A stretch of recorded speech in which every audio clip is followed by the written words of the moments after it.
দর্শক, প্রকৃতির অপরূপ সুন্দর বঙ্গোপসাগরে হাজারো মানুষের কৌলাহলে মুখরিত কুয়াকাটা সমুদ্র সৈকতে আজকে আমি আপনাদেরকে দেখাবো এই কুয়াকাটা সমুদ্র সৈকতে হাজার হাজার পর্যটকের সমাগম এবং এখানকার যে সৌন্দর্যগুলো আছে সেগুলো সৃষ্টিকর্তার যে নিয়ামত। এত সুন্দর এই কুয়াকাটা সমুদ্র সৈকত আর না আসলে বুঝবেন না।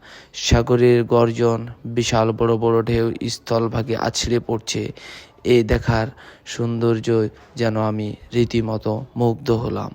হাজার হাজার পর্যটক যখন ঘোরাঘুরি করছে, এখানকার স্থানীয় কিছু ক্ষুদ্র ব্যবসায়ী এদের উপর দিয়ে তাদের রুজি চলছে, যেমন ক্যামেরায় ছবি তোলা এবং ঘোড়াতে করে চড়া, মোটরসাইকেল নিয়ে সাগরের কোলে রাইড করা। অসাধারণ।